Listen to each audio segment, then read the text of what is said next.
All right, hello everybody. Today I want to talk again about um, the topic of dincharya, which means daytime food habits and conduct.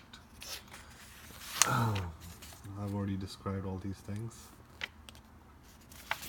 and glossed through them, but I want to focus in today on some of the other places to put oil because we talked about the nose, but we didn't talk so much about the hair, the head, and the body, and also the ear and the feet as places to massage with oil.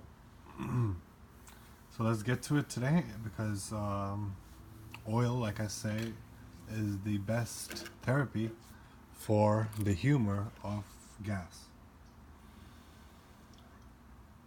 which in the season of autumn and transition to winter is going to be affected in an adverse way.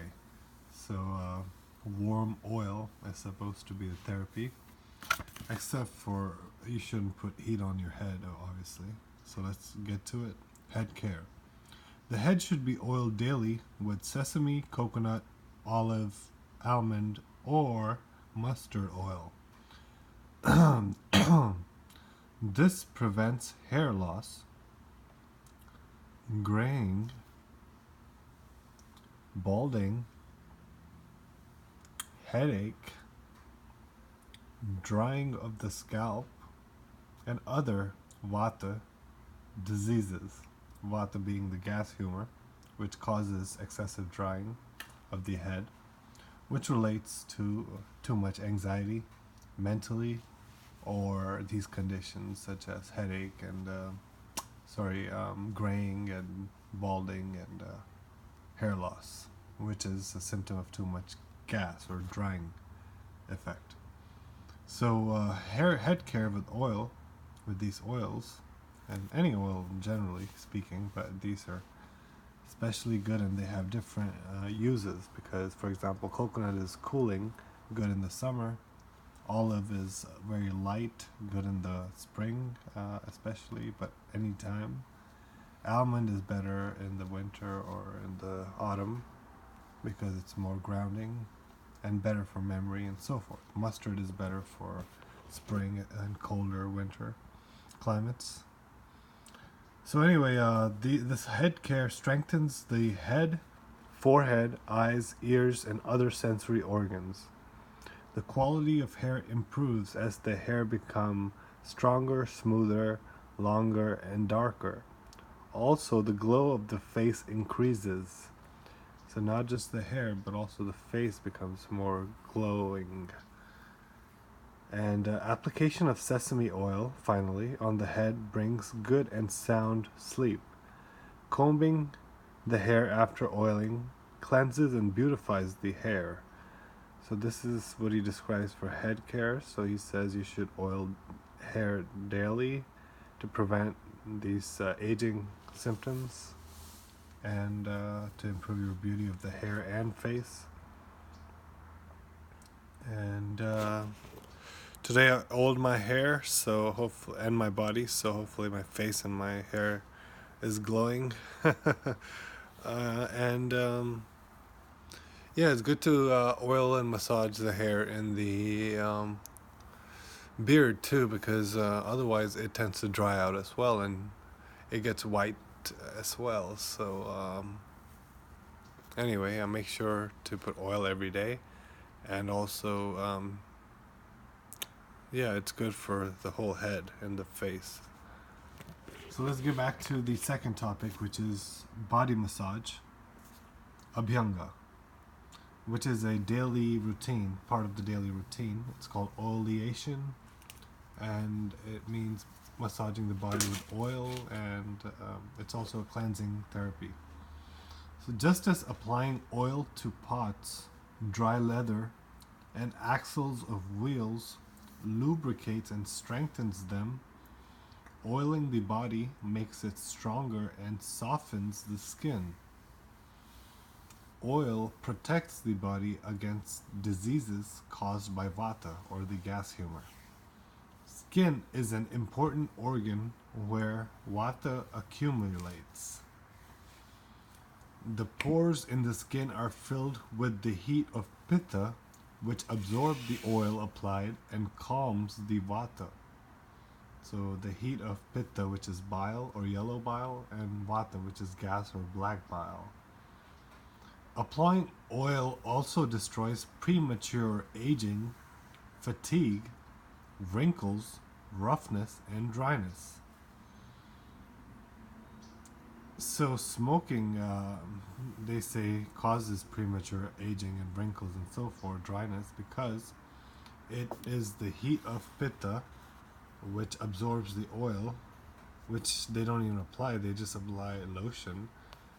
So they don't really calm the vata. So these conditions happen because smoking as a therapy is very drying to the head and the upper third of the body, like I say. So as he says actually in this book. And so make sure to oil the body because it's good for all these things. It clears the vision. It strengthens the body and smoothens the skin, making it soft and attractive. Women tend to be more fatty than men, which is why they tend to have some of these qualities also. But anyway, it also provides relief from body odor, dirt, itching, odor of sweat, heaviness, dullness, and fatigue. So body odor, dirt, all these skin diseases and conditions and even mental conditions can be cured just by doing oelation. Strokes during body massage should be in the direction of hair growth on the skin. Interesting. So strokes during body massage should be in the direction of hair growth on skin. Too much force should not be used while massaging. Soft, smooth strokes are adequate. Applying oil in the sunlight speeds absorption. Massage not only gives disease-free skin, but also strengthens the muscles. Massage or Abhyanga oelation is extremely beneficial in neuromuscular weakness, arthritis, and muscular tension. Alright, I'm going to go in now.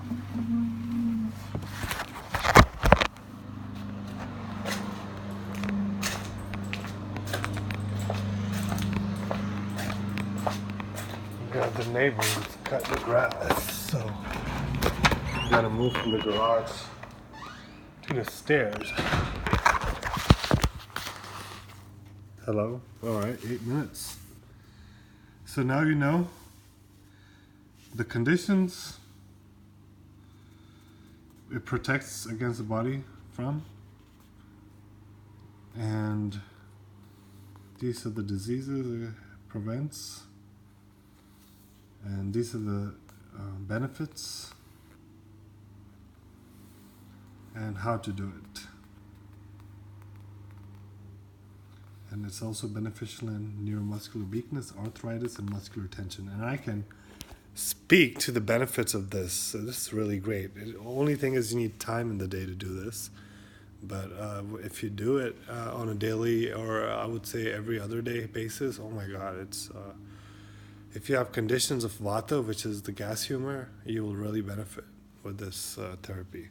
But head care is also important to do daily, but even weekly for people with oily hair, naturally oily hair. So it depends on how dry your hair is, how regular you should do it, because you could do it twice a day, you could do it 3 times a day, you could do it every other day, it depends, or on a weekly basis at the lowest. So let's move on to the next part, which is Karna Purana. Karna means ear and Purna means to fill. So Karna Purna means oil as an eardrop. So according to Ayurveda, apply oil in the ears daily. This prevents ailments like deafness. Oh my God, I didn't put my oil today. This prevents ailments like deafness, defective hearing, spasmodic torticollis, lockjaw, tetanus, and other vata-related ear problems. In a healthy ear, oil should be retained for 2 minutes. When suffering from earache, oil should be retained in the ear till the pain is relieved. Wow, I just realized I was doing it wrong, because I would just put oil in my ear, a couple drops, and hold it maybe for 5-10 seconds and move on. So I guess it has to be more. I have to put more oil, and I have to retain it for 2 minutes before letting it go. So this can be done by rubbing the painful area and pressing at the base of the ear. So I would think it would be something like putting oil in. If you have pain, putting oil in here and closing the ear and kind of massaging the pain away. So let's get back to the feet massage now. So oil massage should be done daily also, just like head massage and body massage.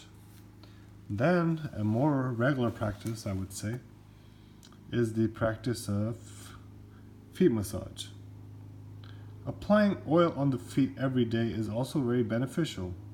It reduces and prevents roughness, dryness, fatigue, numbness, laxity, cracked heels, reduced blood flow, tense muscles, sciatic, and other vata ailments. So Indian people tend to walk barefoot a lot, so they tend to have more of these problems, I guess, because they believe in working out their feet muscles and not numbing them with shoes.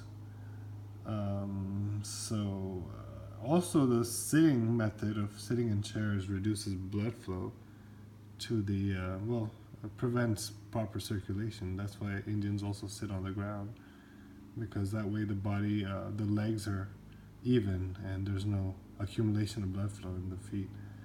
Unnatural accumulation, unnecessary accumulation. So anyway, applying oil to the feet I find is very relaxing, not just to the feet but also to the brain. But he's probably going to mention this. Let me not input until it's over. It also improves the eyesight. In ancient times, its beneficial effects led the experts to make it a religious ritual to be performed daily after morning ablutions, which means relieving yourself in the morning. Every time after urination, so every time you're basically excreting something, solid or liquid, they used to recommend doing it. Before meals and before bathing. So before meals and bathing, you should also, and after relieving yourself. So anytime there's like going to be a downward movement in your digestive tract, what you should obey. So anytime there's a downward movement, basically shitting, pissing, you're about to eat, or I guess not after a downward movement, but before meals and before bathing also. Because if you think about it, after these two times, you feel very light. And before meals and before bathing also, you feel kind of light. Because bathing is going to kind of... Well, I don't know why before bathing. I guess to improve circulation. And before meals, to kind of ground yourself so you don't feel so, ungrounded and lightheaded. And then after urination and shitting, you tend to feel a little weak physically. So that also kind of strengthens you, because look, fatigue is cured, roughness, dryness, numbness. I mean, you get numb after taking a shit, right? Sometimes when you're hungry. And I don't know, before bathing, I don't know what it does. I think it just gives you more of a grounding effect before bathing. So, the circulation doesn't get affected too badly when you take a bath. And there's certain rules for bathing too, which I guess I'll read later sometime. Besides oil, ice, bottle gourd, cucumber, and other medicinal substances are used for foot massage to alleviate many kinds of diseases or deformities. So I've heard about putting onion in your socks to detox. They're basically just doing some kind of foot cleansing with that. And like I said, it's not just oil, you could put also ice. Is it ice, he really said? Yeah, ice. Bottle gourd, cucumber. So many different kinds of pumpkin-like plants, I guess, or cucumber-like plants, gourd-like plants. And ice you can also put, and other things. And then he talks about oil as a nasal drop, which we've talked about, and then exercise. Oil basically strengthens you before exercise, but you don't need it in the summer and times when you're already strong so much, or very oily. Yeah, so that's it for today. And that was more reading from this great book, A Practical Approach to the Science of Ayurveda by Acharya Balakrishna. So this is Kunal checking out. Hopefully you learned something and some practices, which you can see some more videos about. Just Google them and read up, because they will transform your health and your life. All right, peace out.